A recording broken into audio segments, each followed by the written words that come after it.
Hola, buenas tardes. ¿Me escuchan? Buenas tardes, sí, profe. Ok. Bueno, vamos a, voy a compartir mi pantalla.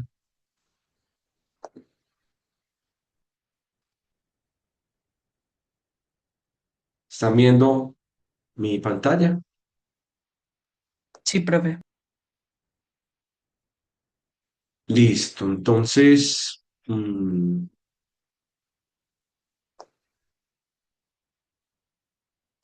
vamos a continuar con esta parte de la interacción de la luz con cristales, en este caso, aislantes, semiconductores y metales. Hoy vamos a hablar un poco de la interacción de la luz con metales, pero entonces voy a ir alternando eh, esta parte de la interacción de la luz con los metales con algunos ejemplos. Entonces voy a comenzar con un ejemplo donde haciendo uso de lo que es el índice de refracción, uno puede calcular algo que se llama el ángulo de aceptancia de una fibra óptica. Entonces vamos a comenzar con, como siempre, con un resumen.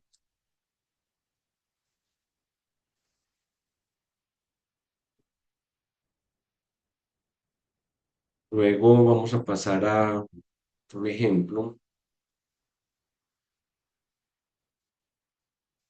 que lo voy a llamar fibra, fibra óptica.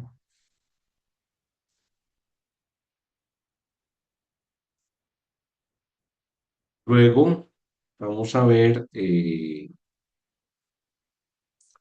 lo que es el índice de refracción en un metal, que se convierte pues en la función de transferencia de metales. Y por acá vamos a definir lo que es la frecuencia de plasma, muy importante. Y finalmente vamos a tratar con la interacción de la luz con semiconductores.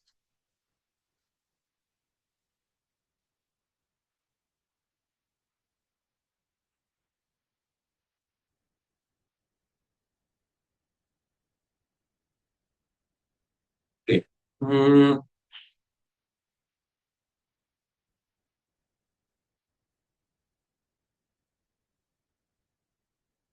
Comencemos entonces con un resumen que recuerdan de la clase pasada.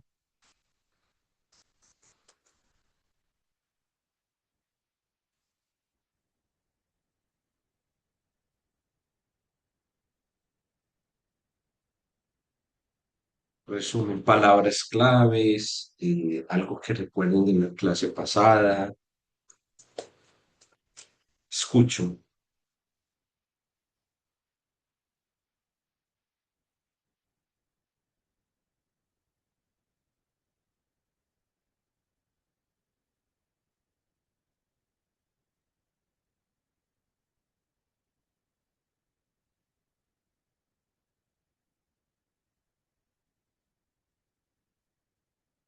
Resumen.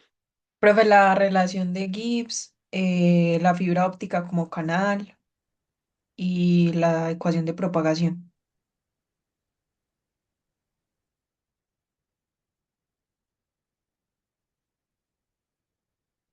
Ecuación de propagación.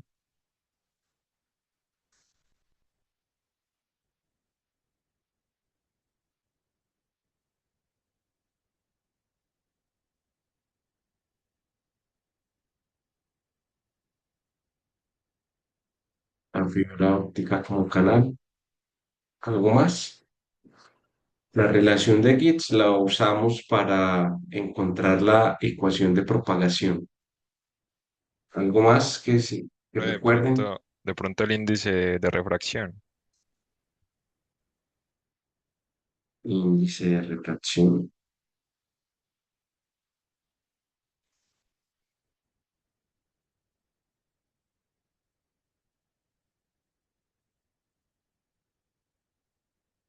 Este índice de refracción tiene una parte real más una parte imaginaria, esta parte capa. ¿Algo más?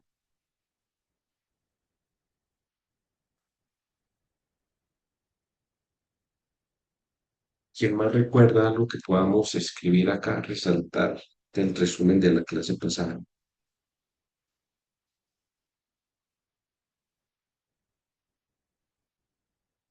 Pues la relación de Gibbs. Sí, esa la usamos para encontrar la ecuación de propagación.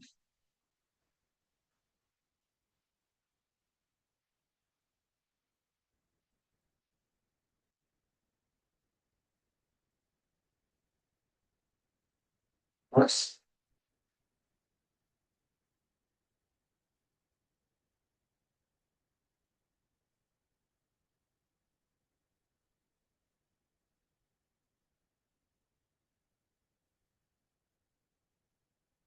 Bueno, una cosa muy importante fue que hablamos de la absorción. Sí, la absorción, el coeficiente de absorción óptica. Y vimos que en general cuando uno tiene una señal electromagnética y un cristal, tengo acá un cristal,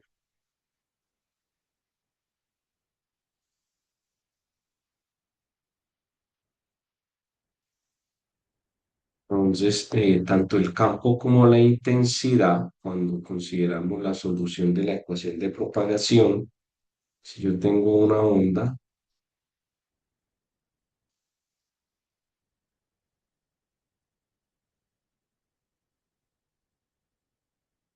y esa onda tiene una representación donde eh, este es el campo el sub cero, la menos i omega t.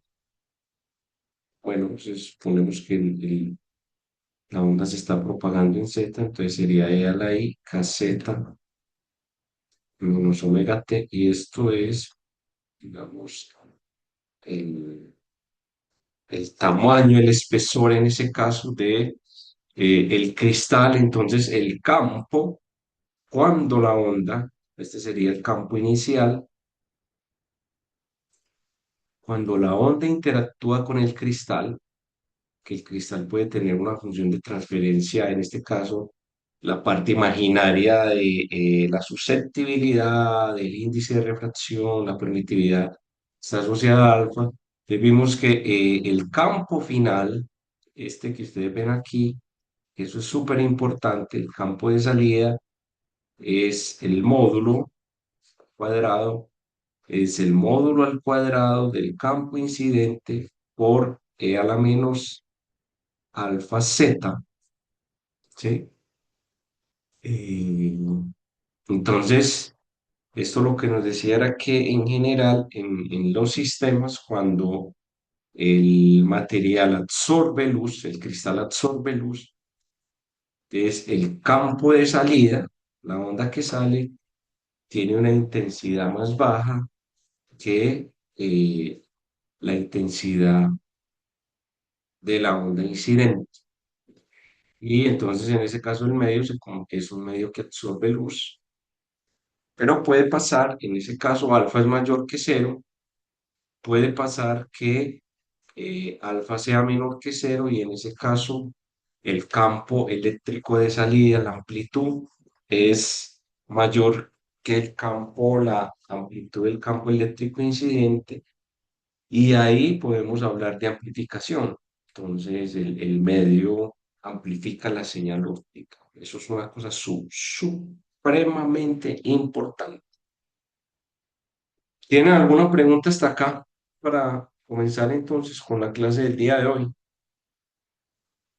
Antes de comenzar, ¿no? Profe, por ahora todo claro. Bueno, entonces como les dije, vamos a alternar Vamos a ver un ejemplo. Este ejemplo es bien bonito porque uno puede ver eso en el laboratorio. Eh, yo a ustedes les llevé una fibra óptica y el ejemplo va a ser el siguiente. Se los voy a mostrar en una diapositiva.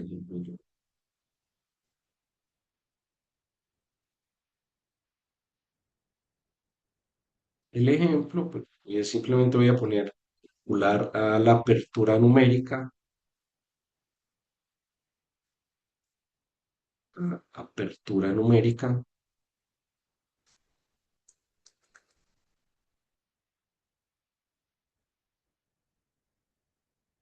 y ángulo de aceptancia, yo lo llamo así,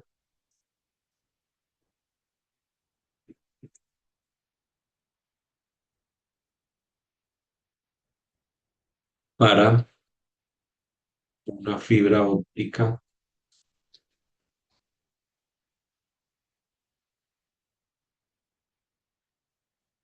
mono. Y el ejemplo es muy bonito porque con un modelo muy simple, que es usando las leyes de Snell, sumado a la importancia del índice de refracción, vamos a ver que uno puede calcular con qué ángulo debe incidir la luz sobre una fibra óptica para tener un mayor factor de acoplamiento. Cuando hablo de un factor mayor de acoplamiento, es que en tener la mayor distribución de la luz dentro del núcleo y no por el revestimiento, y eso confluye en tener una mejor propagación y a su vez una mejor transmisión cuando se usa en sistemas de comunicaciones de larga distancia. Entonces, es algo bien importante. Miren esta diapositiva. Primero, para que ustedes vean la importancia, esto es un, esto es un sistema de comunicaciones convencional donde yo voy a tener aquí una señal. Esa señal eh, se va a montar sobre una fuente de luz que se va a propagar por una fibra óptica y voy a tener un receptor. Acá estoy considerando los bloques de un sistema de comunicaciones de una manera muy sencilla, porque no estoy hablando ni de amplificación, ni de modulación y demodulación, sino un paso muy esencial, un transmisor, medio, receptor. ¿Ok? En los sistemas de comunicaciones por fibra óptica, pues claro, la fibra óptica tiene un diámetro, estaba hablando de una fibra óptica monomodo porque si es multimodo, ya el diámetro cambia, tiene un diámetro de 8 micrómetros, puede variar unos de 8 a 10, de 8 a 12, pero ese es más o menos el tamaño del diámetro de una fibra, que la estoy representando ahí en azul. El reto científico, mm, digamos que una cosa es yo tener el canal, es que es la fibra óptica que está formado por sílica, que la sílica es un material amorfo, que tiene un espectro de absorción. Yo ya les mostré el espectro de absorción, aquí adelante vuelvo y se lo muestro. Eh, es un espectro de absorción, entonces ya absorbe muy poco en 1550 y por eso es que se transmite luz. Por eso los sistemas de comunicaciones, normalmente la banda donde se transmite información es entre 1400 y 1600, porque hay una absorción muy baja a esa longitud de onda. Pero cuando uno piensa en el tamaño del núcleo de una fibra, surge la pregunta, ¿qué tipo de fuentes de luz yo necesito que sean capaces de transmitir esa información por una guía de onda cuyo tamaño es de el orden de 4 micrómetros? Entonces, ahí hay un reto científico bastante significativo que afortunadamente pues ya sabemos que Las fuentes que se usan convencionales son láseres a fibra. Ahora, ¿qué ocurre? Yo puedo tener una fibra óptica.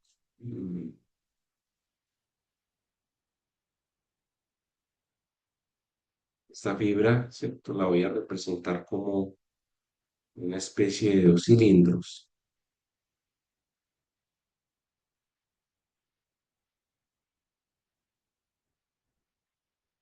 Yo puedo tener esta fibra óptica.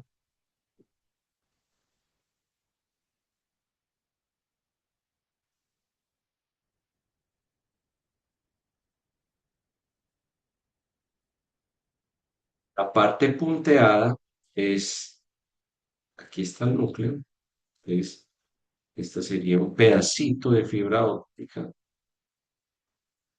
y este es el núcleo. Yo pongo aquí una fuente de luz, como lo mostré en la diapositiva. Voy a poner acá una fuente de luz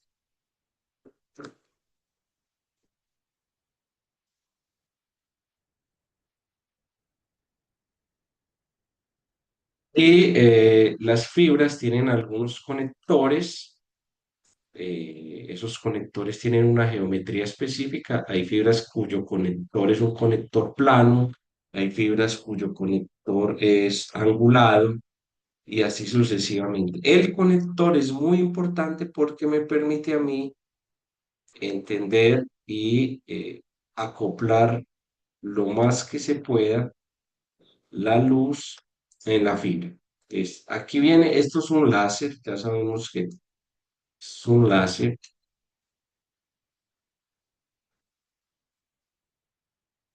El láser tiene una onda.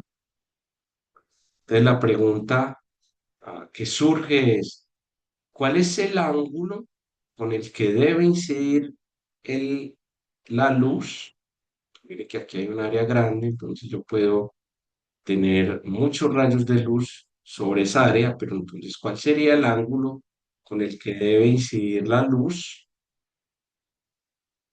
o el conjunto de ángulos para que la mayoría de la luz se propague por el núcleo de la fibra?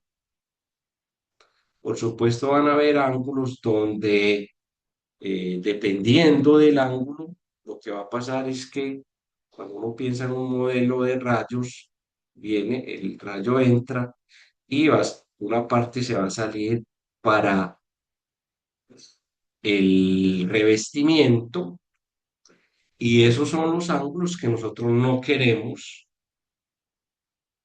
porque en este tipo de ángulos pues hay una pérdida de luz, de potencia que se está yendo por la cáscara o revestimiento y no por el núcleo. Nosotros queremos que toda la luz se vaya por el núcleo y teniendo en cuenta eso, ojo, ese ángulo es que se fabrican los conectores en las fibras para poder tener un mayor factor de acoplamiento y que la luz se pueda transmitir sin perder mucha potencia. Entonces nos vamos a concentrar en eso, vamos a calcular ese ángulo de incidencia, realmente son muchos ángulos, va a haber un ángulo permitido que nos va a dejar transmitir sin pérdida. ¿Está bien? ¿Se entiende el problema? ¿O hay alguna pregunta? Hasta ahora todo claro, profe. Bueno, entonces para eso vamos a usar dos cositas. Bueno, aquí ustedes pueden ver el dibujo un poco más. Ahí está el revestimiento.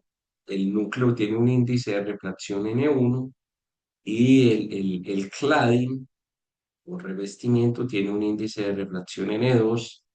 Y acá es este ángulo que ustedes ven aquí, es el ángulo que necesitamos calcular de tal forma que cuando la luz incida sobre el núcleo, la mayor parte de la luz se propague por el núcleo y no por el revestimiento. Esto que ustedes ven acá es lo que se llama la apertura numérica y es un dato muy importante, de nuevo lo repito, para poder saber cómo diseñar los conectores ópticos en una fibra de tal manera que se optimice el acoplamiento de la luz. Muy bien.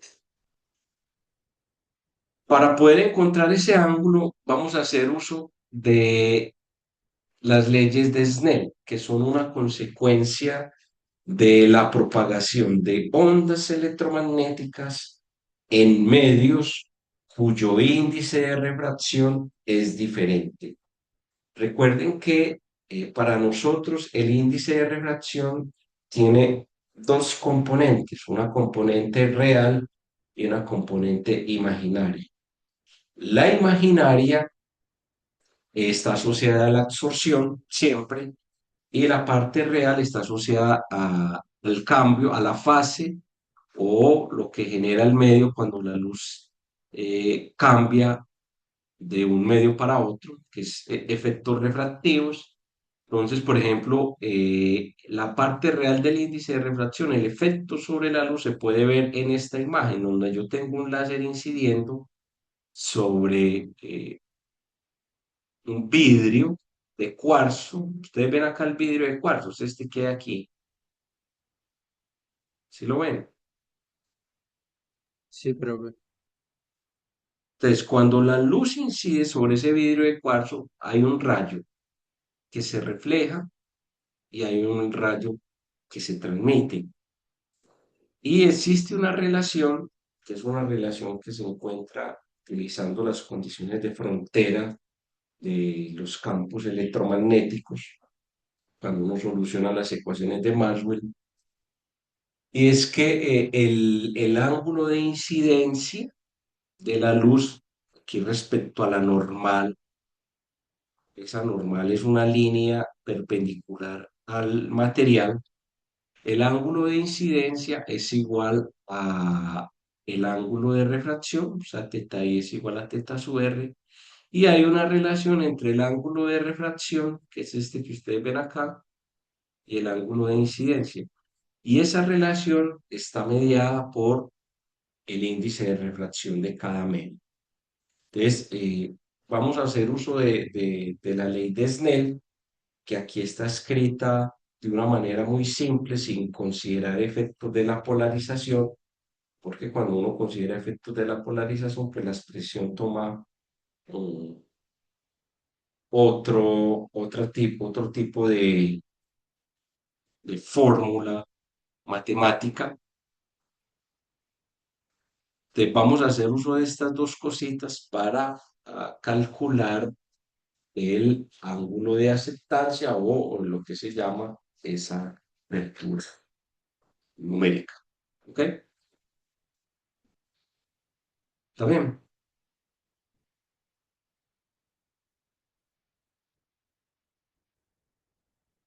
Muy bien.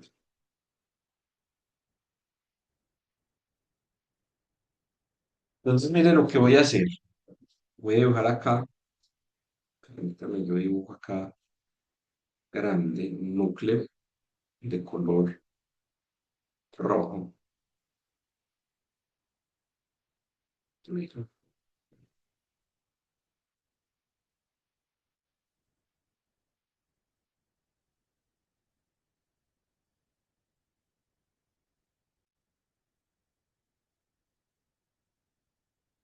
voy a dibujar acá el núcleo. Entonces, tengo acá el núcleo, el revestimiento, y voy a dibujar más grande. El núcleo, que en ese núcleo es aproximadamente circular, tiene una pequeña elipticidad, pero bueno, vamos, tengo el revestimiento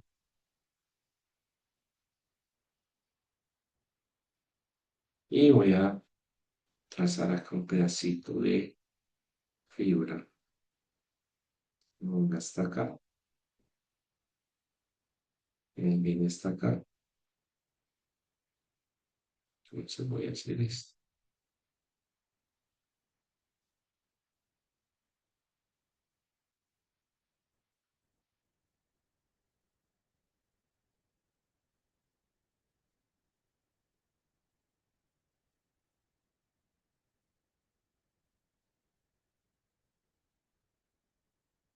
Voy a ponerlo acá.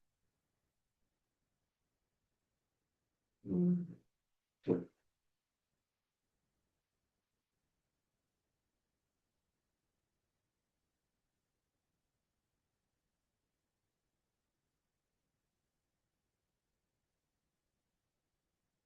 Voy a trazar esta línea que pasa por todo el núcleo, pues, para fijar lo que se llama el eje óptico o mi sistema de referencia.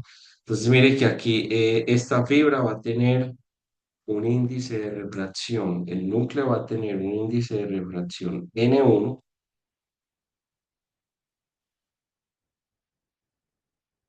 N1,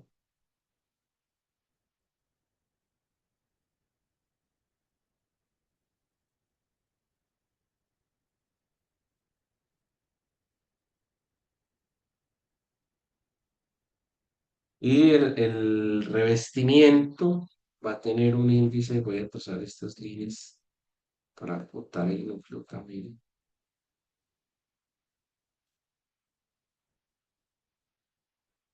El revestimiento va a tener un índice de refracción N2.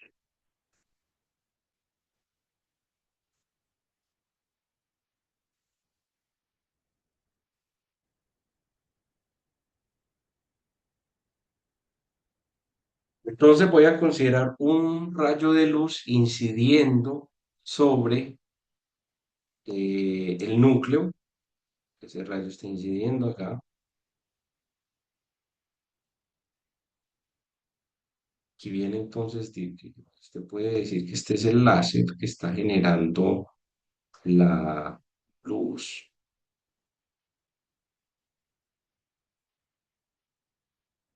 Este es el ángulo teta.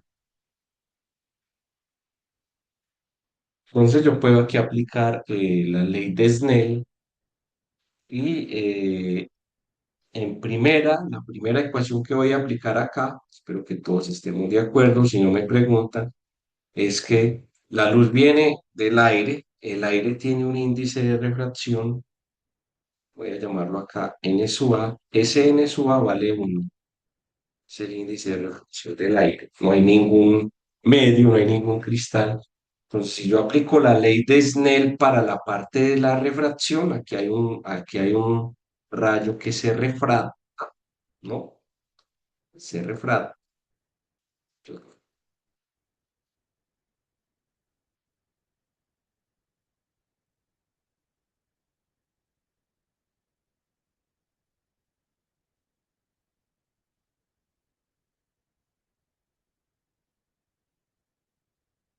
Y este ángulo lo voy a llamar teta 1. Teta 1. Ok, aquí si yo vuelvo y trazo la normal al cristal, lo voy a dibujar de... Profe, ese índice de refracción N2 es el de la parte de la fibra óptica externa, ¿cierto? Sí, ujú, de todo el revestimiento, sí. Ujú.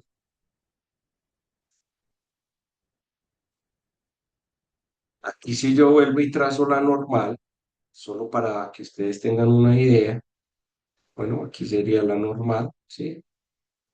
Vuelve y se cumple la ley de Snell. Acá yo voy a tener un ángulo teta 2, ¿no?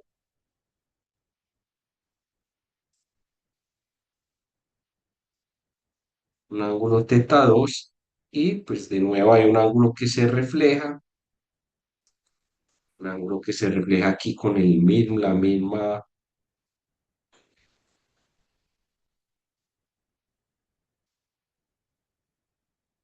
el mismo ángulo.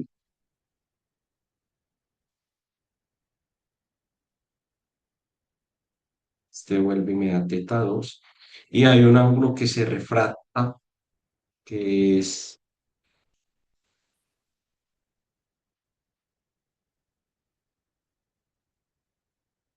uno que sale para el cladding, pero ya vamos a ver que si se cumple cierta condición, pues simplemente yo puedo decir que dependiendo de cómo sea teta 2 ese ángulo refractado por el revestimiento, que es lo que queremos, yo lo voy a pintar, pero lo que queremos es que eso realmente desaparezca, que ese rayo no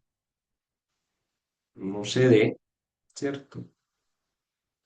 Que una refracción, pero que ese ángulo, nosotros queremos que ese ángulo teta 3 realmente sea a 90.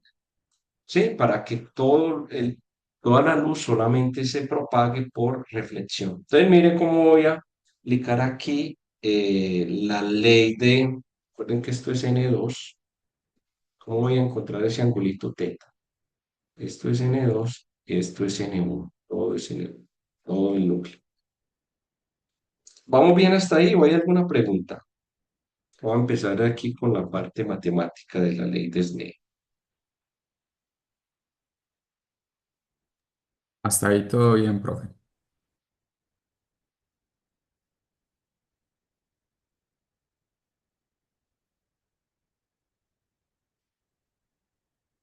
Le voy a aplicar la ley de Snell para aire y el índice de refracción en el hotel.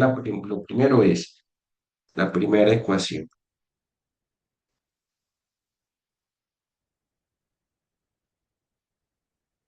Na del aire por seno de teta es igual a N1 seno de teta 1. Como Na vale 1, entonces me va a quedar que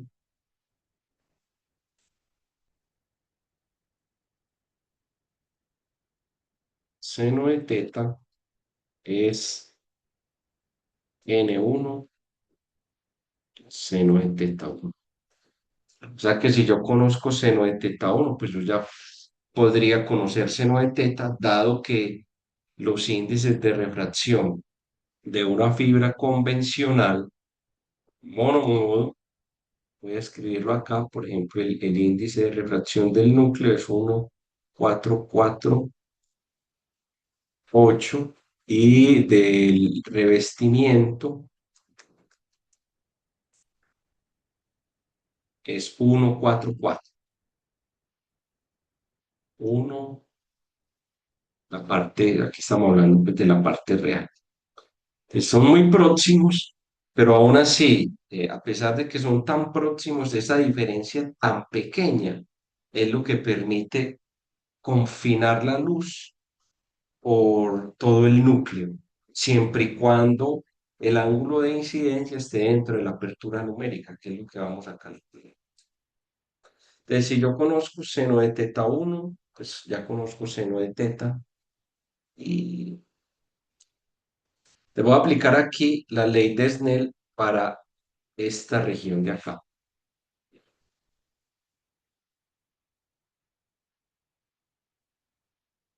Subrayado ahí en amarillo. Entonces, ¿cómo aplico ahí la ley de Snell? Bueno, N1 seno de teta 2, llamemos esto la ecuación 2.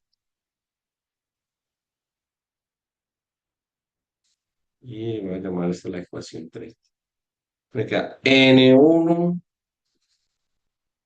seno de teta 2, que es este ángulo que hay aquí, es igual a N3, bueno, N2 seno de teta 3, que es esto que hay acá. ¿Ok?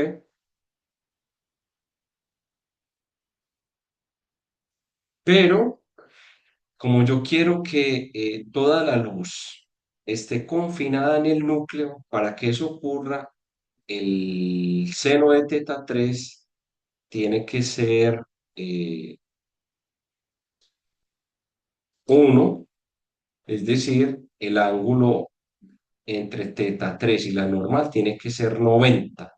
¿Ok? Entonces, ese seno de teta 3 me da 1 y me hace entonces que esta ecuación me quede de esta manera. N1 seno de teta 2 es igual a N2. Por lo tanto, seno de teta 2 es n2 sobre n1. Esta ecuación va a ser sumamente importante. Y ahora lo que voy a hacer es expresar este seno de teta 2 en términos de seno de teta 1. Eso es muy sencillo. Yo sé que teta 1 más teta 2 más 90 es 180 grados. Cuando considero este triangulito que hay acá, voy a escribirlo acá. Este triangulito O, A, A', este triangulito A', entonces eso me da la suma de los ángulos interiores, por lo tanto, teta 1 más teta 2 me da 90 grados, y entonces teta 2 es simplemente 90 menos teta 1.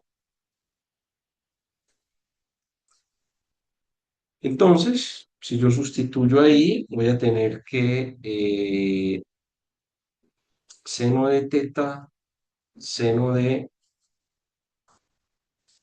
90 menos teta 1 es igual a n2 sobre n1. Y aquí aplico la identidad. Esto es seno de 90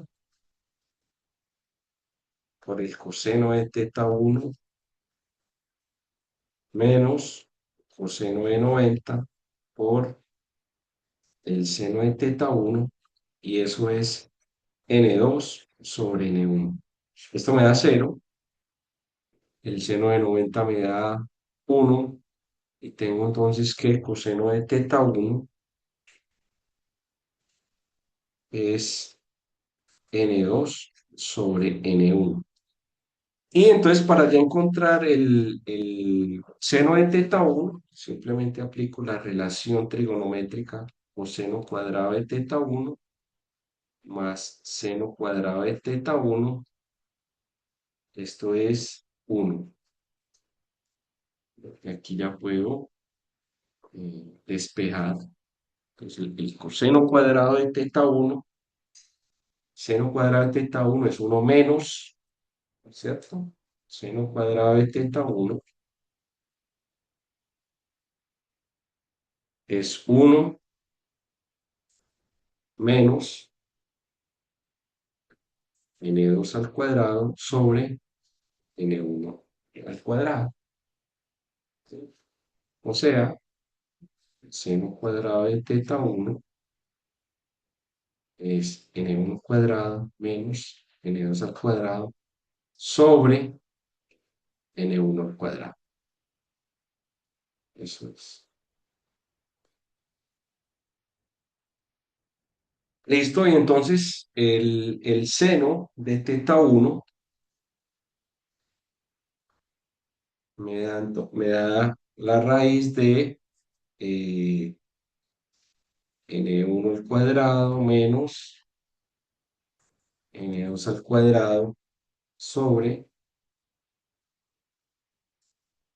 n1. Y ya como encontré el seno de teta 1, pues yo ya puedo encontrar acá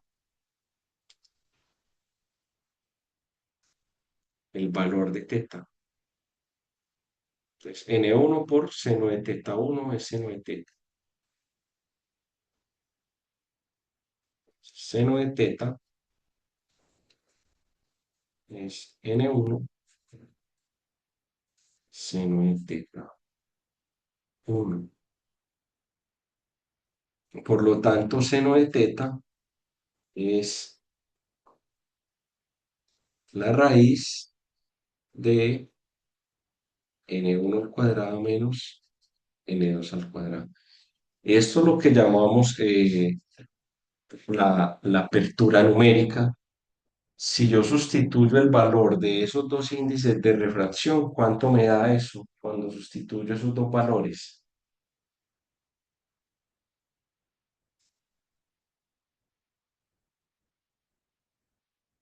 A ver, hagan ustedes ahí.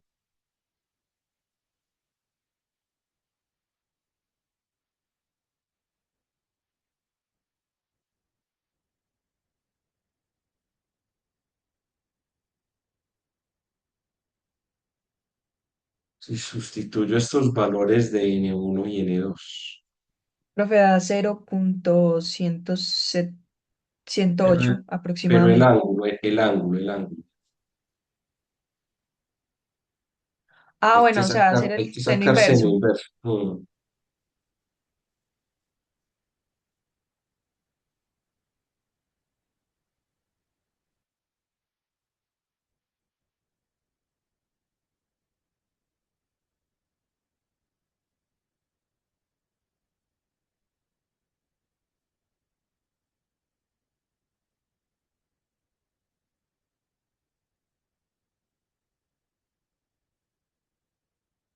No le dio el teta.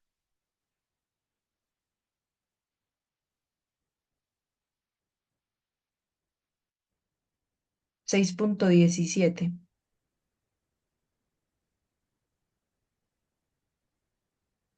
Ese es el ángulo de aceptancia con el que tiene que entrar la luz para poder transmitirse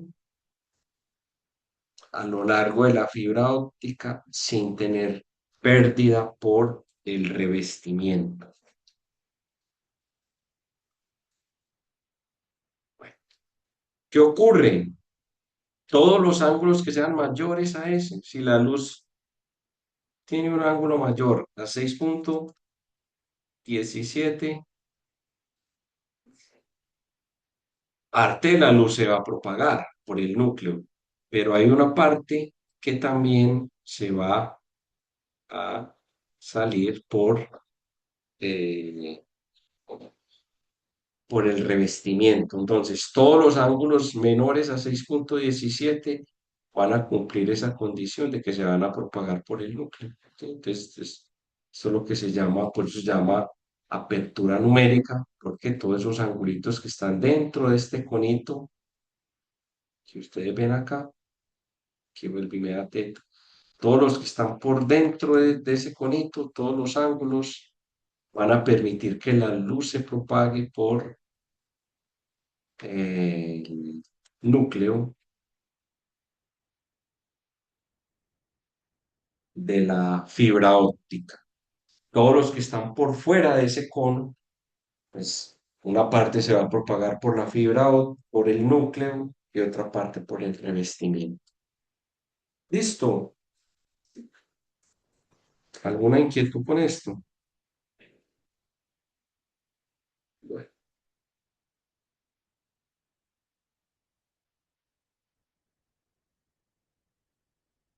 vamos a pasar ahora entonces a la propagación de la luz por Profe, pues medios yo con... hice el cálculo dos veces y a mí me da que es 2.75 grados, pero pues no sé si se podría verificar. 2.75. No, este es el valor correcto, 6.17. No sé qué error estarás cometiendo ahí, si estás mirando ese ángulo en radianes y no en grados. Mira, mira a ver si estás haciendo eso.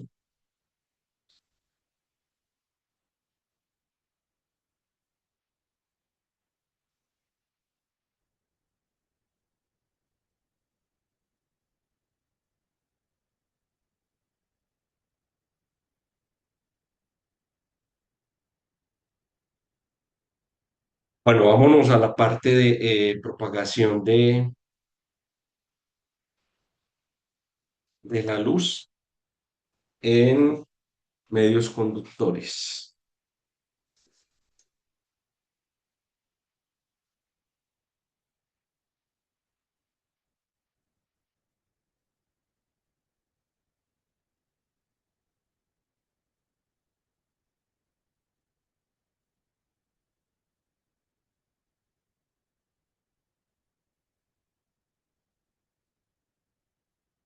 Entonces, para eso vamos a considerar la ecuación general de propagación para que ustedes vean dónde está incluido la parte de la conductividad. En la parte de la ecuación de propagación, que es esta, sin resolver el rotacional completo, la ecuación general de propagación de una onda de luz en un material es esta.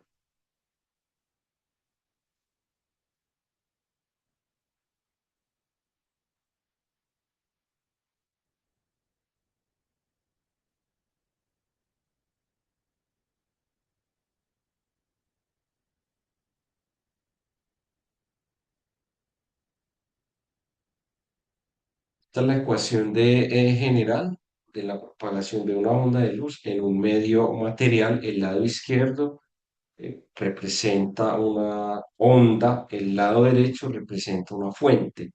Recuerden, esa es la interpretación física. Al lado derecho, tanto P como J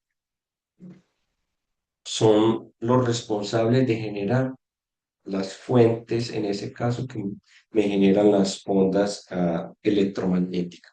Entonces, para un medio conductor hay que considerar esta ecuación de propagación y adicional a eso, la ley de Ohm, y es que la corriente, que es el flujo de cargas a una velocidad v, es sigma por E, donde sigma va a ser la conductividad eléctrica. Aquí estamos en metales.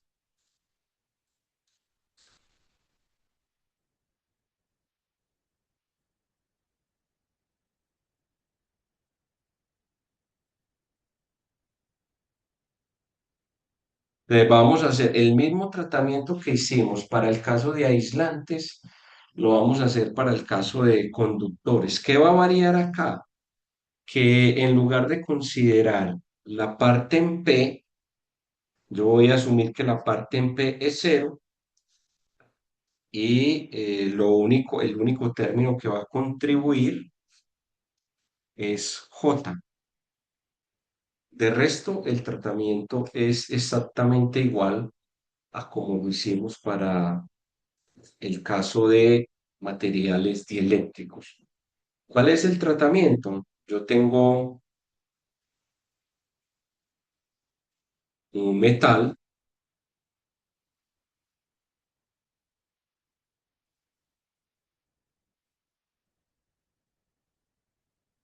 tengo un metal, y en ese metal, pues lo que voy a tener son muchos electrones libres. Pues, también voy a tener electrones ligados, pero en general voy a tener electrones libres moviéndose sobre toda la red cristalina.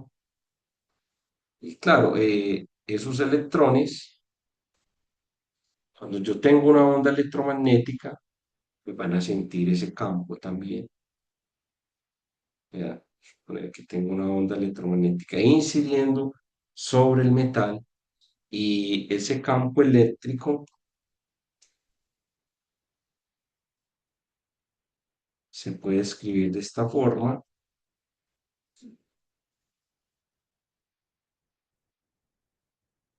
Estos son electrones libres.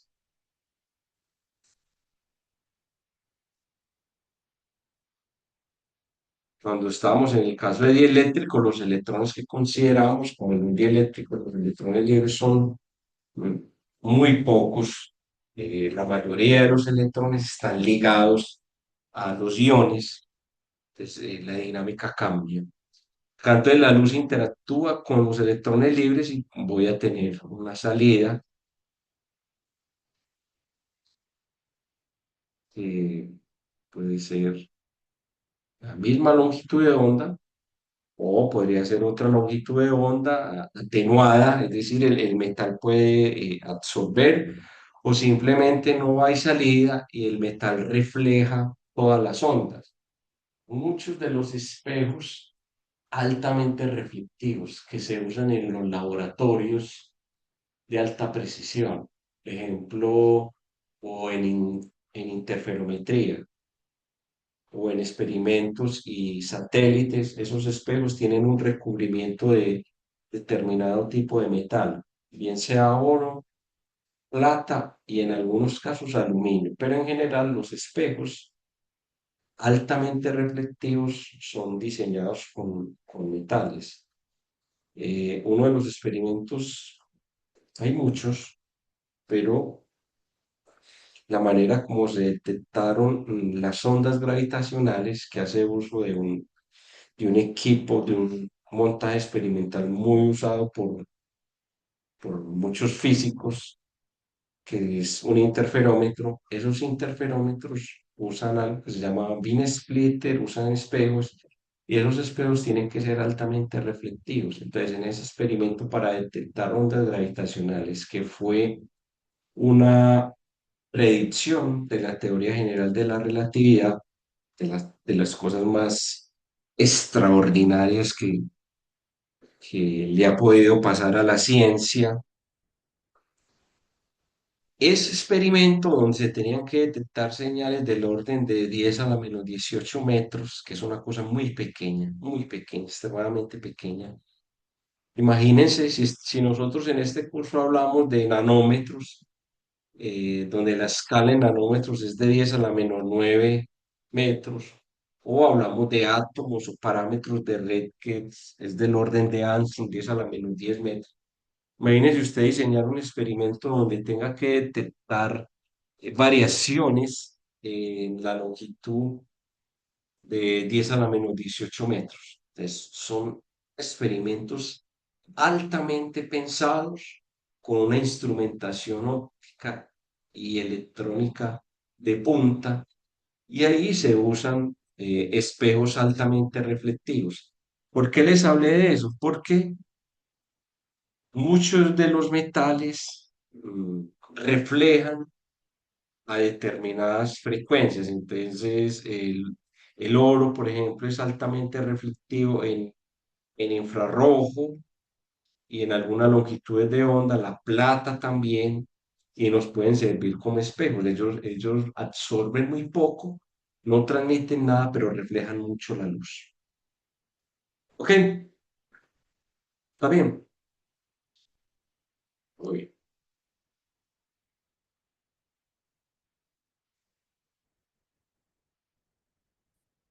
bien. Bien. Entonces vamos a la ecuación de movimiento para los electrones.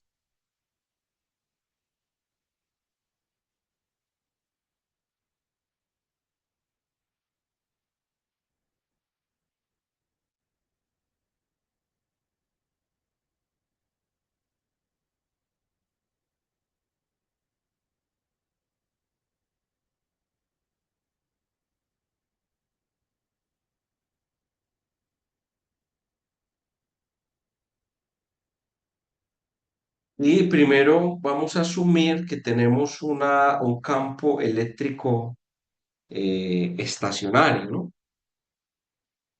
O sea que la derivada de E con respecto a T es cero. Entonces, cuando el campo eléctrico es estacionario, vamos a hacer uso de la ecuación para movimiento de los electrones, y esa ecuación, que nosotros ya la vimos en el caso de dieléctrico, va a ser esta.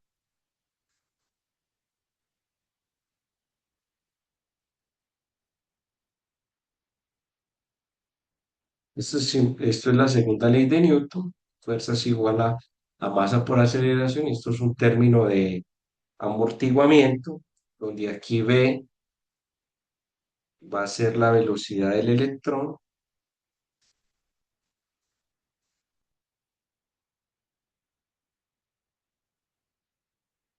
y este M por tau a la menos uno, que ya enseguida lo vamos a definir, va a ser la constante de fricción.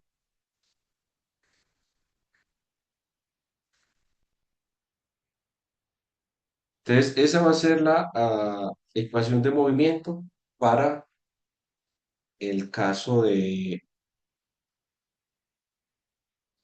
vamos a considerar que el campo eléctrico es estático ahí. Entonces, ok, voy a escribir esta ecuación en términos de la corriente. Entonces, yo sé que la corriente se define como carga por la carga del electrón por la velocidad, donde n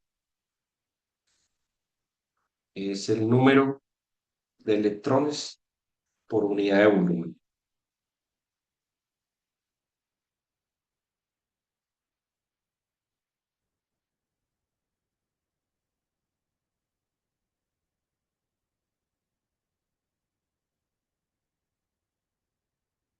Entonces, esta J, como yo tengo aquí esta ecuación en función de B, yo puedo sustituir B por J y lo que voy a tener es, voy a subrayarlo aquí para que esta ecuación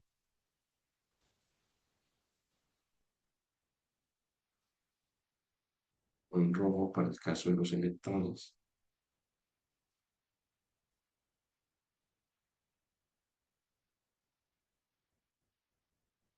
Esta ecuación la voy a llamar asterisco, esta ecuación la voy a llamar doble asterisco y cuando sustituyo doble asterisco en asterisco, tengo la ecuación en función de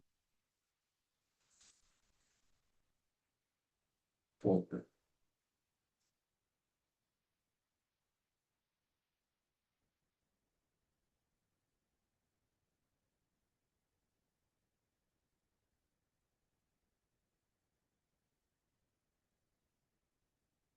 Bueno, ahí ya tengo una ecuación diferencial en función de J. Una solución particular de esta ecuación diferencial es la solución a la parte homogénea.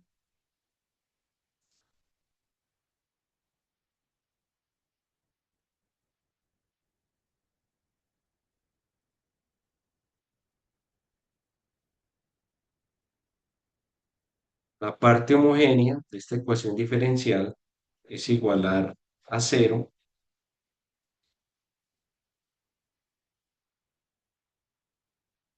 esta ecuación y de ahí yo puedo encontrar J, perdón, puedo encontrar J y J, bueno, simplemente paso esto aquí a restar y de una función cuya derivada me dé menos tau a la menos uno por J, entonces es sencillo porque es una exponencial, la solución es una exponencial y tengo entonces que J es J0 por E a la menos tau sobre T. Esa es la solución particular de la corriente cuando yo tengo un campo eléctrico interactuando con el metal. ¿Qué me está diciendo esto? Que la corriente en general va decreciendo con el tiempo. Y ese factor de crecimiento está mediado por un parámetro que se va a llamar T, y aquí es donde le voy a dar nombre a ese T. Ese tiempo se llama tiempo de relajación electrónica,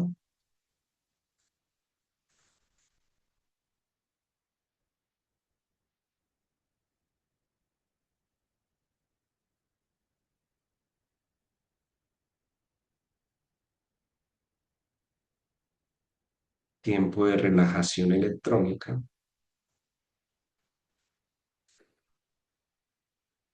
que va a estar muy asociado al tiempo del camino medio de un electrón, o sea, el tiempo en que se demora un electrón en colisionar con otro. Entonces, eso es muy importante. Esos tiempos son extremadamente pequeños en metales.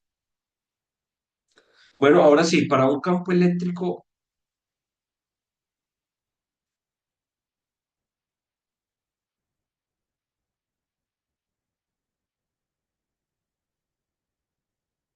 estacionario, entonces yo voy a tener que la derivada con respecto al tiempo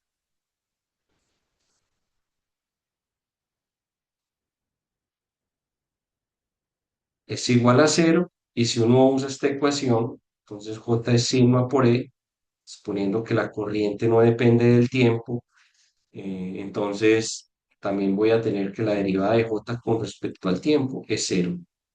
Si yo sustituyo esta ecuación acá, acá, en esta parte, la voy a subrayar aquí en verde,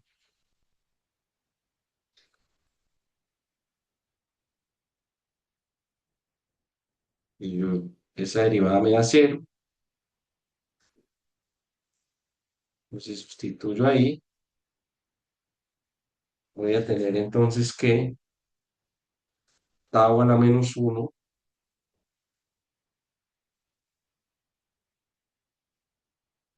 tau a la menos uno por J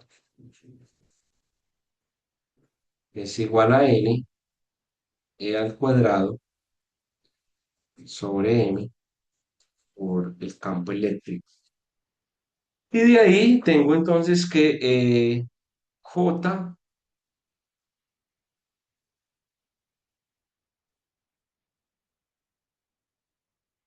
J es N,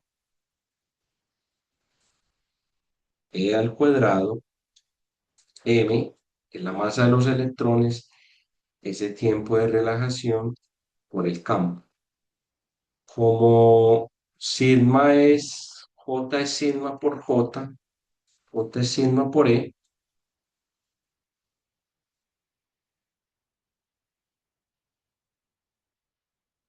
de aquí puedo decir que sigma es N, E al cuadrado M por tau. Entonces, esta es la conductividad, la puedo llamar sigma cero, eléctrica para un metal cuando yo aplico un campo eléctrico estacionario. Es decir, yo tengo un metal y le aplico un voltaje DC. Esa es la conductividad que se genera en el metal por cuenta de, el voltaje o una señal DC. ¿Vamos bien hasta ahí o hay alguna pregunta?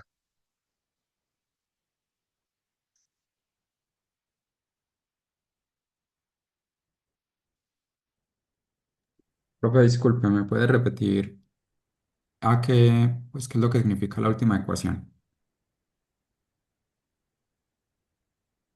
Esta última ecuación donde tengo sigma, esa es la conductividad eléctrica, voy a ir a esta imagen que yo genero en este metal cuando aplico una señal DC. Aquí la señal sería una línea recta, no sería esa función ondulante. El campo eléctrico sería la señal DC, pues no depende con el tiempo, es simplemente una señal de este tipo, ¿no?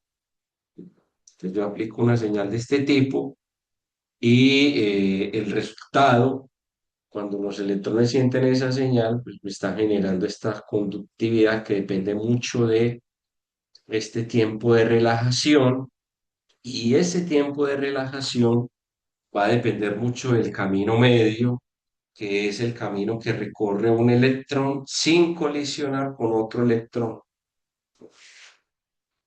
¿Listo? Listo, profe, muchas gracias.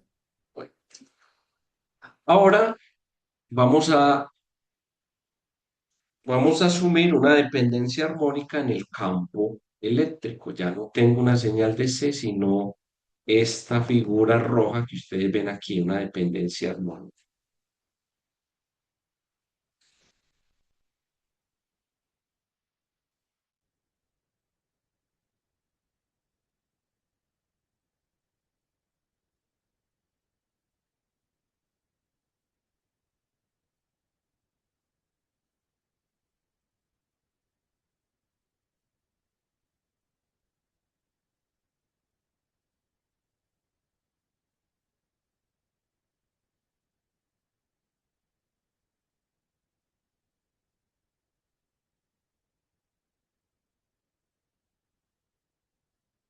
En el campo eléctrico y la corriente.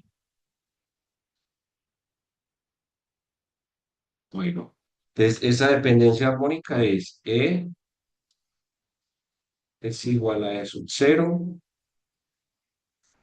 e a la menos I, omega t, y J es igual a J0, e a la menos I, omega t. Te voy a sustituir estas ecuaciones en la ecuación diferencial para el metal, que es esta ecuación diferencial que ustedes ven aquí.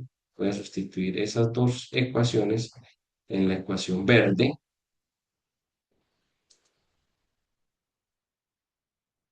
Y entonces me va a quedar lo siguiente, lo voy a sustituir acá en esta ecuación. Voy a escribir la ecuación acá en...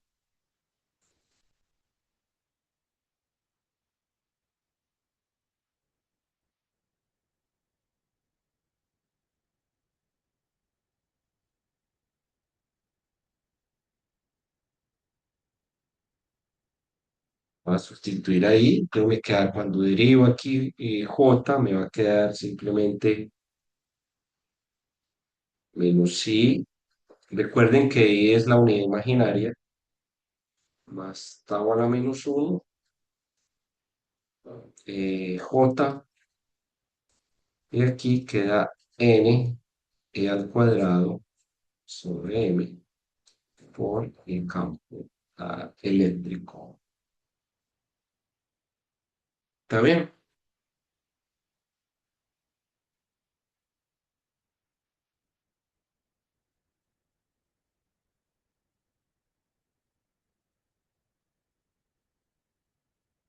Y yo puedo sustituir, miren este término que hay acá.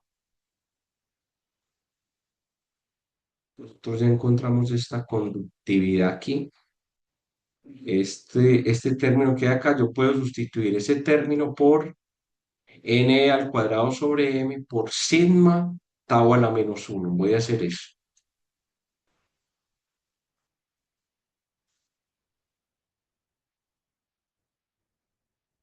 Entonces me queda que esto es menos i omega j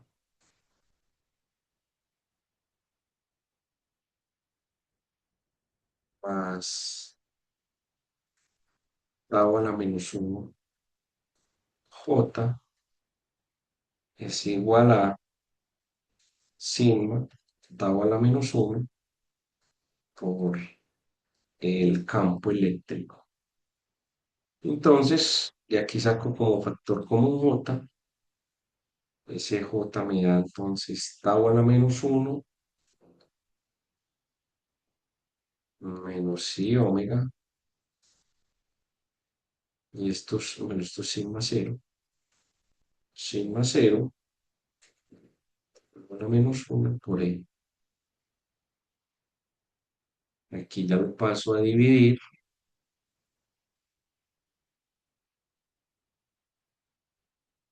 ya entonces que esto es sigma cero tau a la menos 1 tau a la menos 1 menos i omega, todo multiplicado por el campo eléctrico. Es decir, j es sigma cero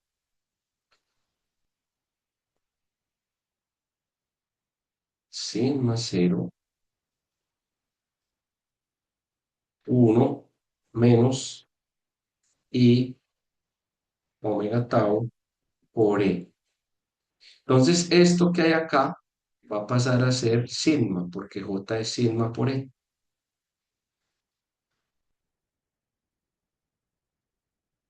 Sigma o sigma va a ser sigma cero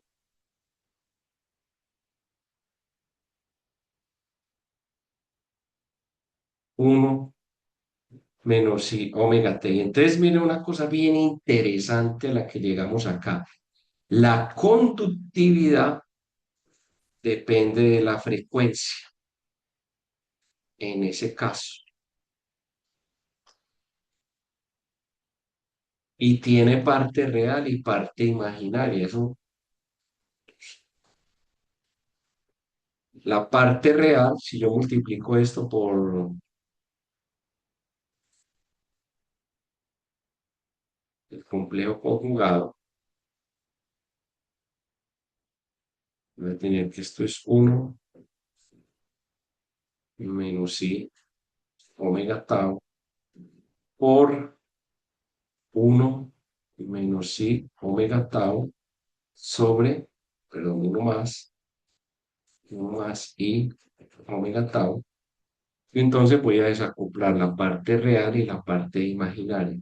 Sigma omega es igual a sigma 0, 1 más i omega t. Y acá me queda que esto es 1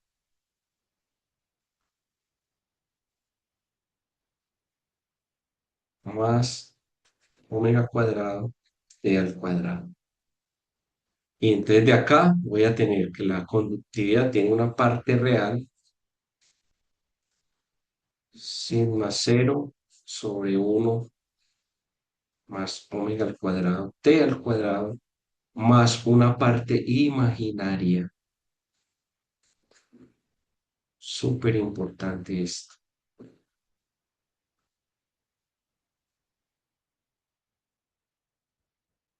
Ambos términos tienen una interpretación física, o sea que en un metal,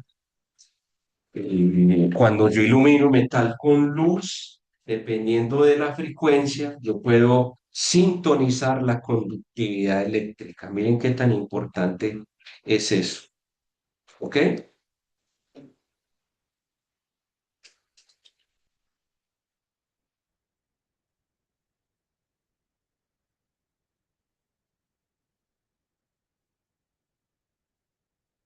¿Está bien? ¿Vamos bien ahí? ¿Alguna pregunta hasta ahí?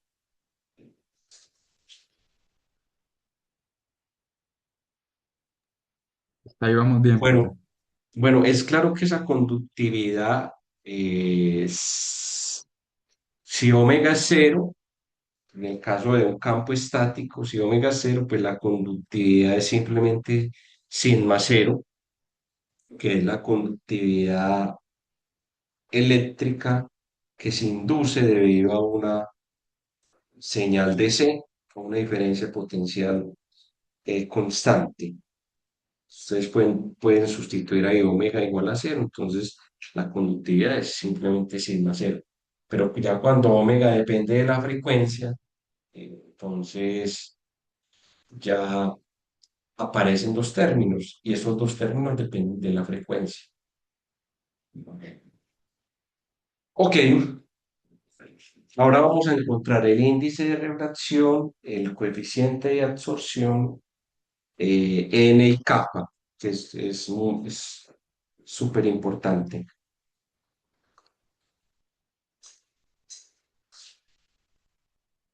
Ya tenemos la conductividad, nos vamos a ir para el caso de N y WP.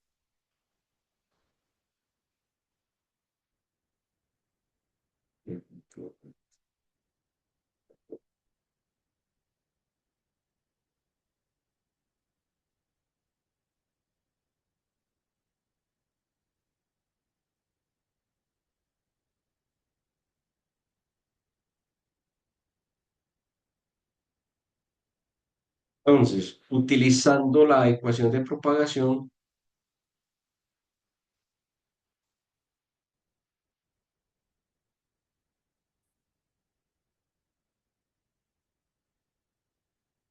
¿cuál ecuación de propagación? La que les puse ahí al inicio, donde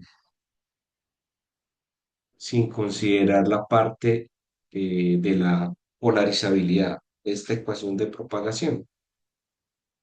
Menos 1, C2, la segunda derivada del campo con respecto al tiempo, menos mu, la derivada de J respecto al tiempo. Cuando yo sustituyo J por el valor que encontramos acá, este J, voy a subir J por este valor, entonces nos va a quedar lo siguiente. Voy a sustituir J.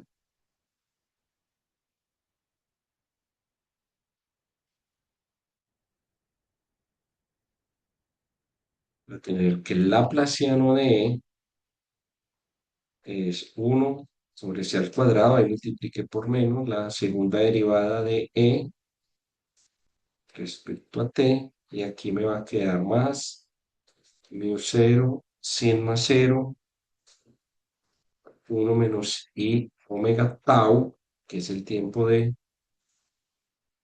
por la derivada con respecto al tiempo. Como esto es una ecuación de onda, una ecuación inhomogénea, ¿sí? Donde vos tenés, si pasamos esto aquí al lado izquierdo,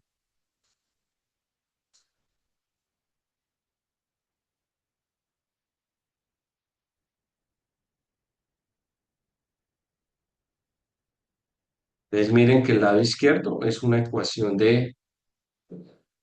es una onda, la ecuación de onda. Si esto es cero, si el lado derecho es cero, pues voy a tener un campo electromagnético oscilando en el vacío, pero como estoy en un metal, entonces aparece este lado derecho.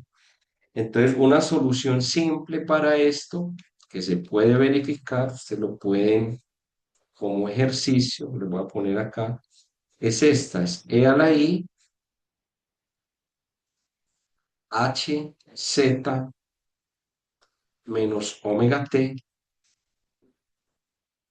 donde cuando yo sustituyo esta acá, y en cada uno de los términos, entonces h al cuadrado, que hace las veces del vector de propagación, tiene esta forma funcional. H al cuadrado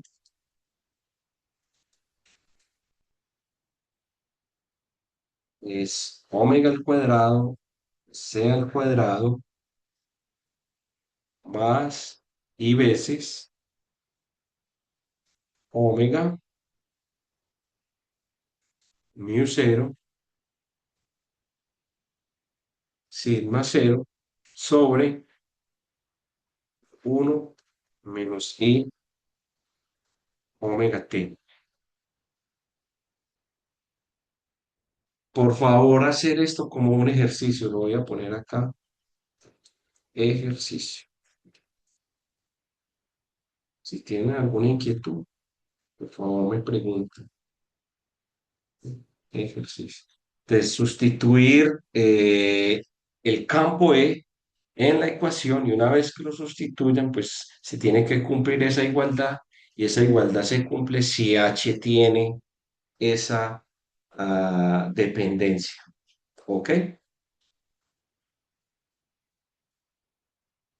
Y H hace las veces de el vector de propagación. Bueno, yo aquí H lo puedo desacoplar la parte real y la parte imaginaria, pero hay un caso muy especial, es para, en el caso de bajas frecuencias, ¿qué significa? Bajas frecuencias significa longitudes de onda muy cortas, ¿ok? Bajas frecuencias, longitudes de onda muy largas, perdón. Se usa en el infrarrojo medio, infrarrojo lejano. Esos son bajas frecuencias, longitudes de onda corta. Para el caso de bajas frecuencias, este h al cuadrado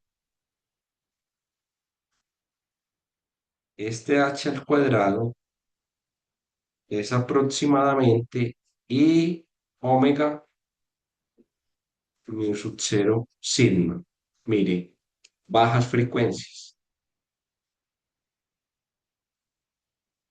O sea, longitudes de onda largas, infrarrojo cercano e infrarrojo lejano.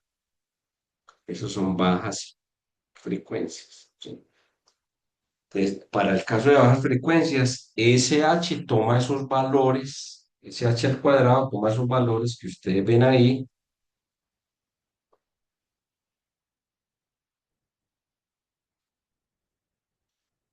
Y si uno le saca la raíz cuadrada a un número complejo, pues en este caso, la raíz cuadrada de h es simplemente h para bajas frecuencias, me va a quedar que es 1 más i,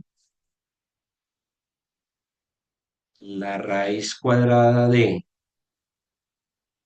omega, esto es sigma cero, mu sub cero, sigma cero sobre 2. Entonces, eso es la parte real y la parte imaginaria. Yo aquí puedo ya encontrar h.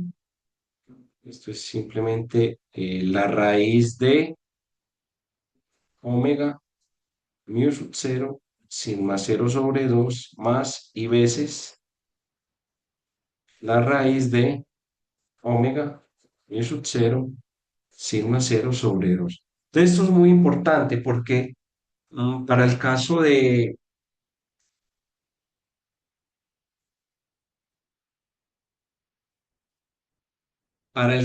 frecuencias bajas, como h es el vector de propagación, es k, más i veces alfa. Entonces, miren que k es la raíz de omega mu sub cero sigma cero y alfa es omega mu sub cero sigma cero sobre 2. Es decir, el coeficiente de absorción es igual a K. En ese caso de nuevo, estamos en el caso de frecuencias bajas, infrarrojo lejano, infrarrojo eh, cercano. Entonces, hay un parámetro súper importante que tal vez ustedes ya lo estudiaron en teoría electromagnética que se llama profundidad de penetración. La profundidad de penetración, que lo voy a definir a partir de este valor, profundidad de penetración, que uno le dice también profundidad de penetración de onda evanescente.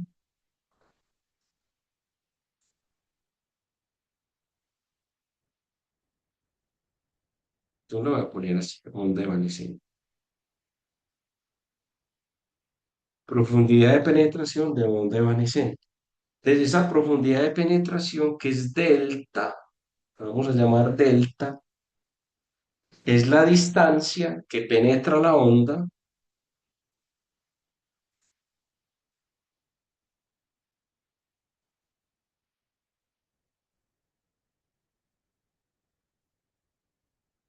en el metal,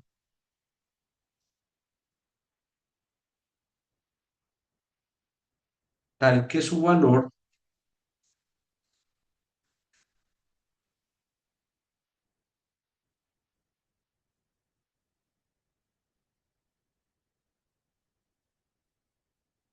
decae una distancia z igual a 1 sobre alfa. Eso es delta.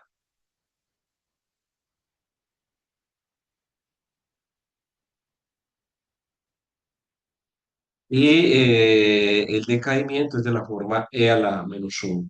Entonces, la profundidad de penetración, jóvenes, ya les voy a hacer un dibujo para que lo vean qué significa. Se define como 1 sobre alfa y eso sería igual a, entonces, de acuerdo a lo que vimos arriba, omega sigma cero mu sub cero, o en términos de longitud de onda es lambda cero C pi sigma mu sub cero. Esta es una cosa súper importante. Profundidad de penetración de una onda en un metal. ¿Qué es eso? Pictóricamente o geométricamente es esto.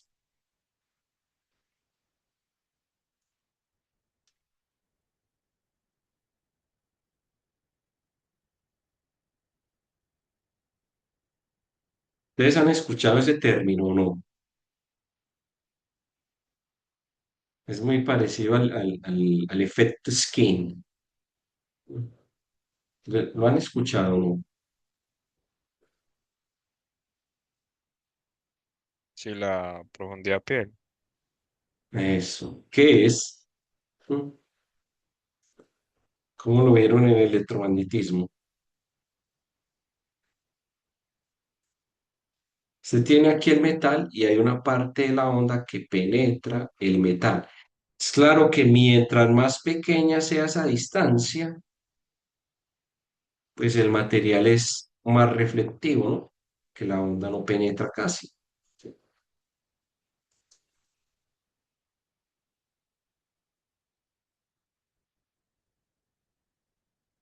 Ese efecto skin que se presenta con las ondas electromagnéticas es lo que afecta la transmisión en sistemas coaxiales, ¿no? Por eso en sistemas coaxiales la transmisión depende mucho de la tasa de transmisión, ¿no? Entonces miren que esa profundidad de penetración depende mucho de la longitud de onda, ¿sí? Si la longitud de onda es muy grande, pues la profundidad de penetración puede ser alta, pero también depende de la conductividad. Si la conductividad es muy alta, la profundidad de penetración es muy baja.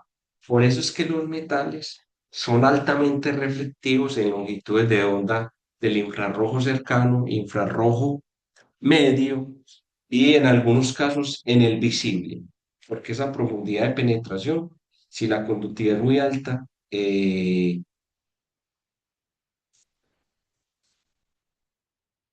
es aproximadamente cero. ¿Ok? ¿Preguntas hasta acá?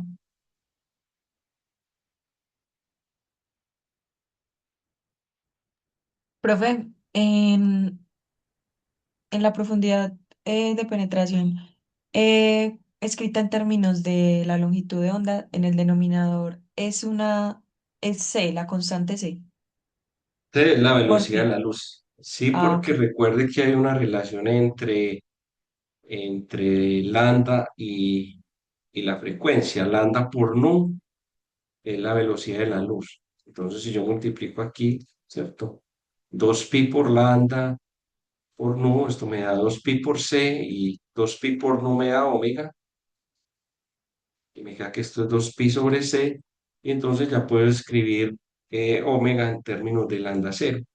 Me queda que omega es 2pi c sobre lambda, y si yo sustituyo ahí, se me cancela el 2 con el 2, me queda el 6 y el lambda se va para arriba. Ah, listo, profe, gracias. Y aquí c es la velocidad de la luz. Esta relación es para una onda electromagnética.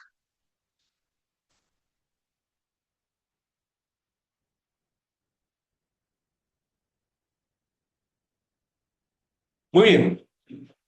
Ahora, el índice de refracción, ya lo podemos, una vez ya tengamos H, que es este que ustedes ven acá, lo encontramos, una vez tengamos H, que es este que tenemos acá, pues ya podemos encontrar el n, h al cuadrado. Yo sé que h al cuadrado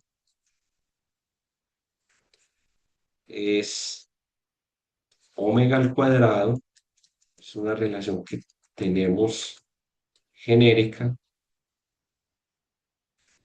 H al cuadrado es omega al cuadrado, c al cuadrado por n al cuadrado. Entonces ya puedo encontrar el n, y el n al cuadrado, reemplazando h al cuadrado, me da esto, 1 menos omega sub b al cuadrado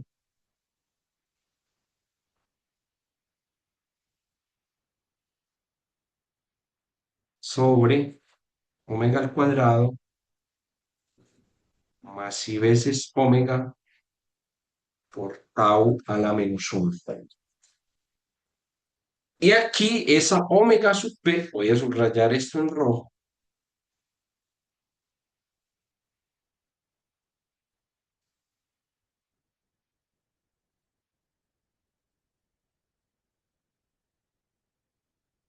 Y esta omega sub P es lo que se llama la frecuencia de plasma.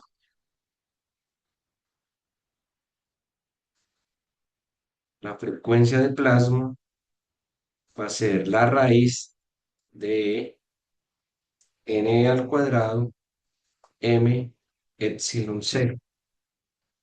O también se puede escribir en términos de la conductividad, mu cero sigma c al cuadrado sobre tau. Esta frecuencia de plasma es muy importante porque es una frecuencia que me divide a mí el comportamiento del metal en dos, en una región opaca o en una región transparente. Cuando estoy en una región opaca, el metal se comporta como un metal, como un espejo que refleja parte de la luz, el gran porcentaje de la luz, y cuando estoy en una región transparente, pues el metal deja pasar la luz.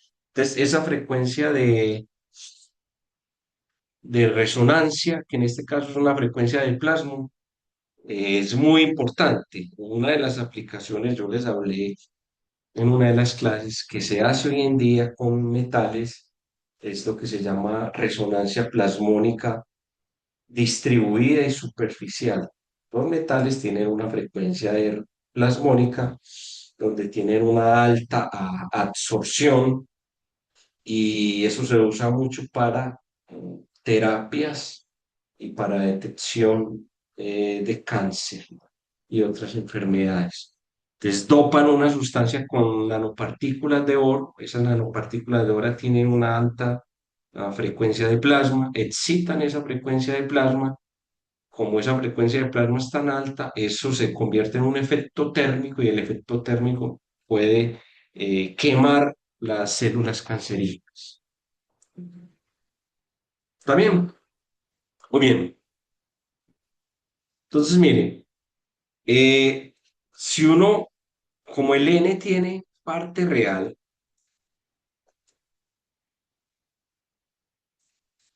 tiene una parte real más una parte imaginaria que escapa, pues yo puedo escribir la parte real, N al cuadrado menos kappa al cuadrado, usando la expresión de arriba.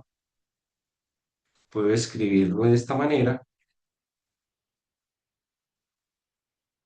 en términos de la frecuencia de plasma,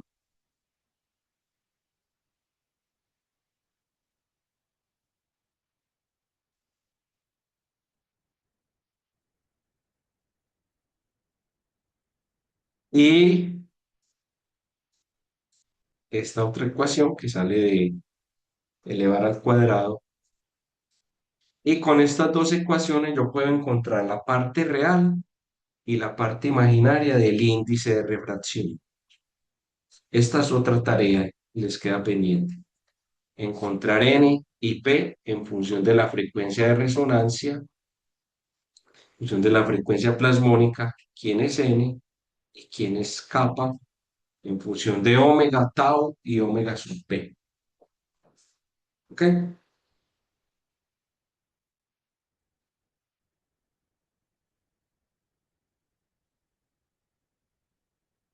Muy bien.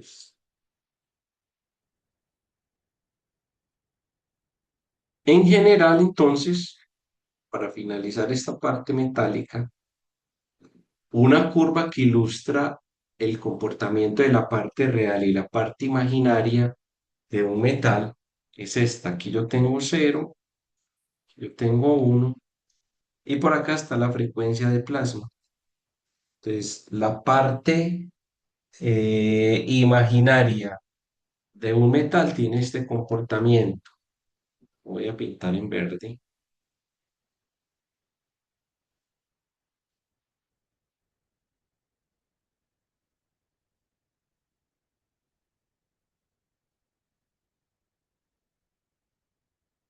Vemos que la absorción va cayendo con la frecuencia, y la parte real tiene este comportamiento.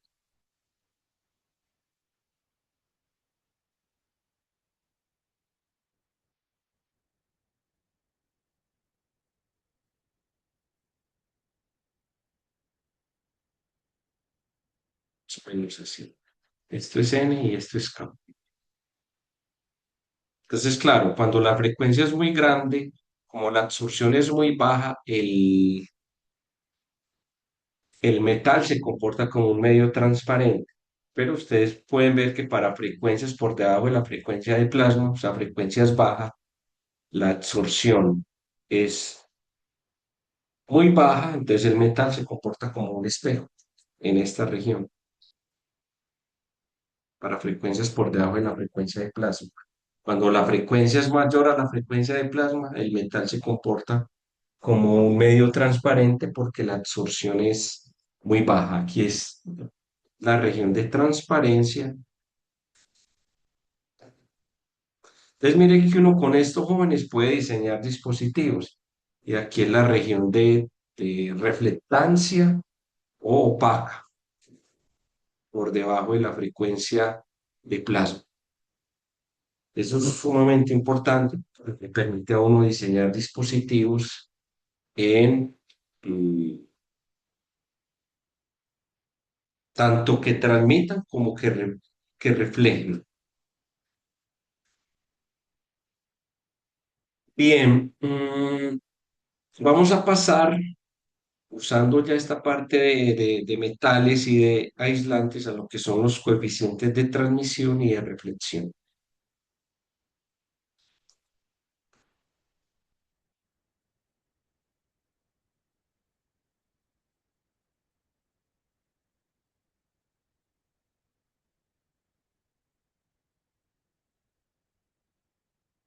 Es muy importante. Los coeficientes de transmisión y de reflexión es simplemente el porcentaje de una onda de luz, cuánto pasa de un medio a otro.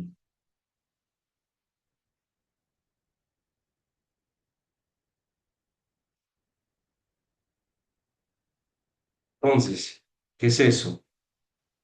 Cuando yo tengo acá un medio cuyo índice de refracción es N1, N2, y este es N1, voy a dejar acá. En general, si yo tengo un rayo de luz, Profe, ¿y cuál es N1? es este.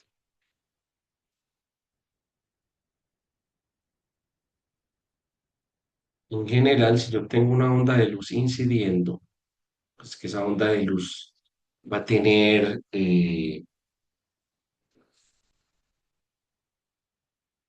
hay una parte que se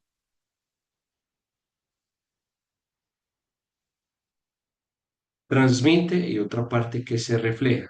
De los coeficientes de transmisión y de reflexión van a tener que ver con esa parte de la onda que se transmite y parte de la onda que se refleja. Esto es teta. Yo lo voy a escribir de manera genérica, pero para nosotros no vamos a usar solo incidencia normal. Ya les voy a decir qué es incidencia normal. Aquí la luz está incidiendo oblicuamente a un ángulo teta. ¿Qué sería incidencia normal? Simplemente teta es cero, está incidiendo normal sobre esta superficie, que es lo que me separa un medio de otro medio. Eso es incidencia normal. ¿Es claro eso o no? ¿Qué cosa es esto? Muy curioso. Incidencia normal es eso. Esta es la superficie que me separa los dos medios. Voy a poner aquí medio uno, medio 2. Está la luz que está incidiendo. Esto tiene un vector de propagación K. Y incidencia normal sería no incidir con un ángulo teta, sino que teta toma el valor de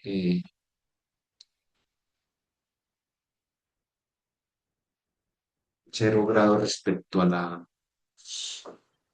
superficie, 90 grados, pues, ¿cierto? 90 grados respecto a esta línea punteada. Entonces, esa es los coeficientes de reflexión, ojo, y de transmisión en función de teta y phi tienen esta forma.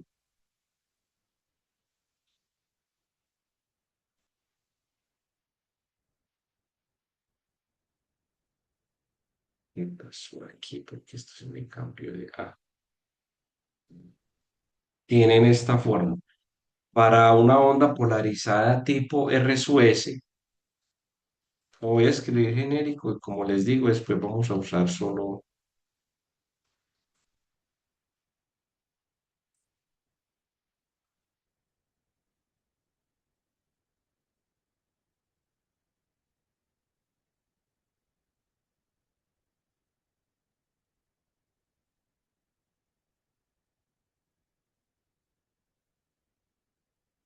Esto es para una onda polarizada tipo S y para una onda polarizada tipo P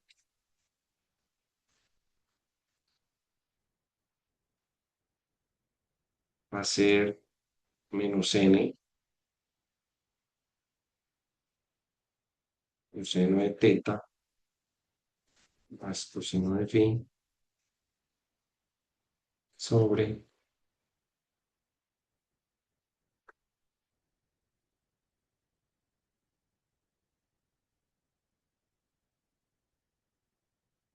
de coseno de teta más coseno de phi.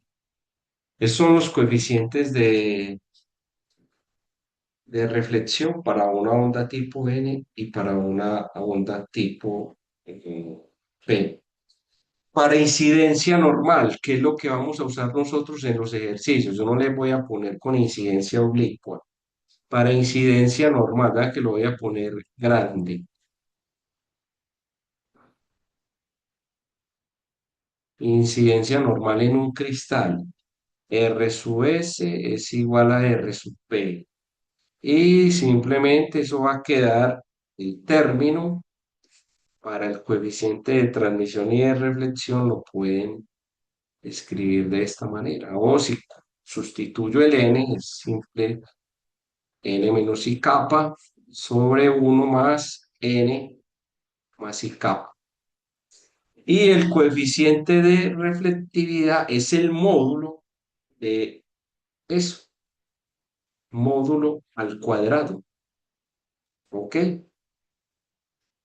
Que físicamente ya le voy a decir qué es. El coeficiente de reflectividad es esto. Lo pueden escribir como 1 menos n al cuadrado más capa al cuadrado sobre 1 más n al cuadrado más capa al cuadrado. Es el porcentaje de reflectividad. ¿Qué ocurre? Esto, cuando uno tiene una onda de luz incidiendo sobre un material, un metal, un semiconductor o un aislante, esa onda le pueden pasar tres cosas. Voy a pintar esa onda amarilla. Una cosa que le puede pasar es que la onda se refleja. Entonces, la onda se refleja. Entonces hay un porcentaje de reflectividad de la onda. Otra cosa que le puede pasar es que la onda, que el material absorba la onda. Hay un porcentaje de absorción. Y finalmente, parte de la onda puede pasar.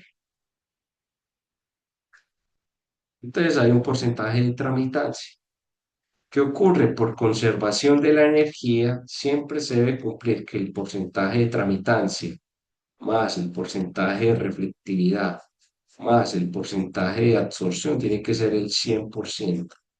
Si la absorción es poca, como ocurre en algunos metales, entonces la tramitancia más la reflectancia tiene que ser aproximadamente el 100%.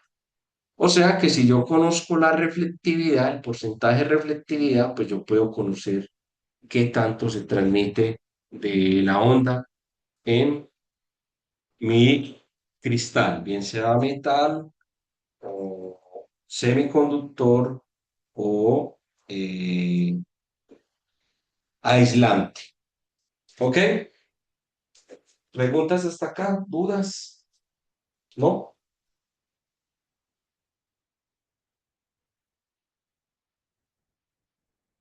¿Todo bien?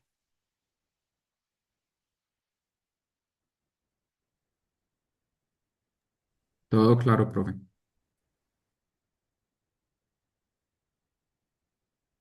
Bueno, ahora vámonos a la parte de semiconductores, que en semiconductores es muy sencillo. Es- Y con eso finalizo.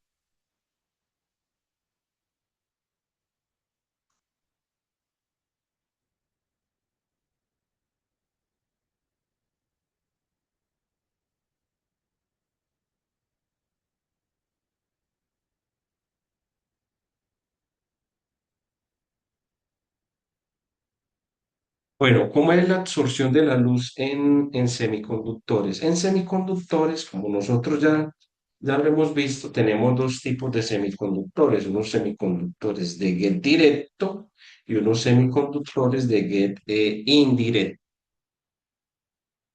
¿Quién recuerda qué es lo uno y qué es lo otro?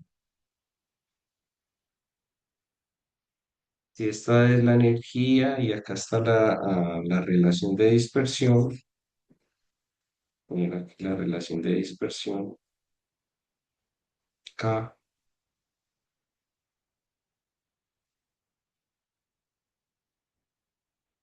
entonces aquí tengo una banda de valencia, aquí tengo una banda de conducción y esta es la brecha de energía. Aquí voy a suponer que tengo un estado en la banda de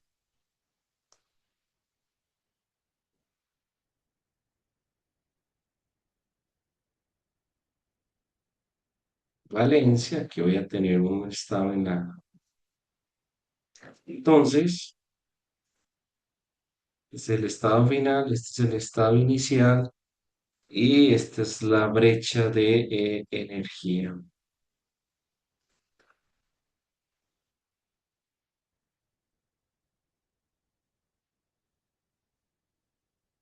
Entonces, para yo tener una absorción, pues necesito que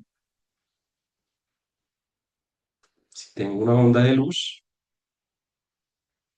siguiendo,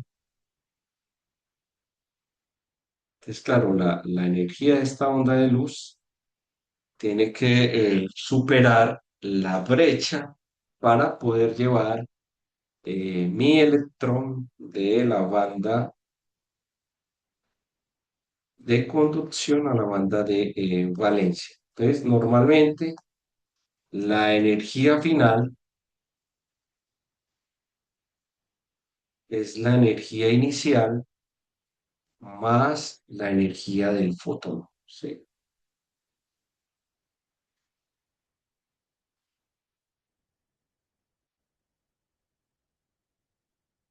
Y miren que este get de energía es como tener la energía final menos la energía inicial.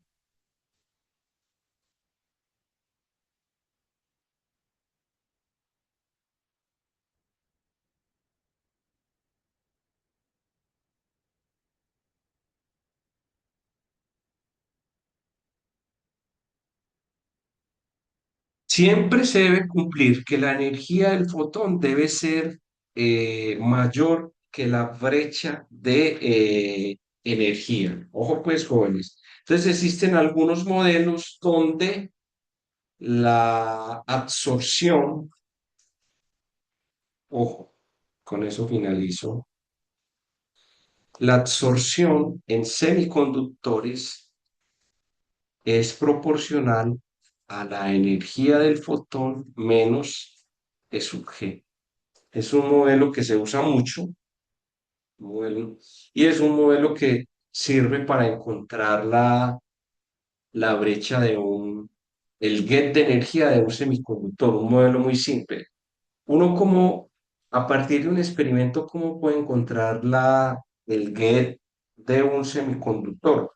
Pues yo pongo el material, miren qué tan interesante, ilumino el material con una fuente multiespectral de muchas frecuencias, ¿sí? Este es el cristal. Aquí yo tengo una fuente multiespectral que la voy a pintar así para que ustedes me entiendan a lo que me refiero multiespectral. Esto es una fuente multiespectral y cuando hablo multiespectral es que yo puedo sintonizar, puedo pasar por el material diferentes frecuencias o longitudes de onda. Puedo pasar una azul, una verde, una naranja. Entonces, perdón, estos son diferentes frecuencias. Fuente multiespectral.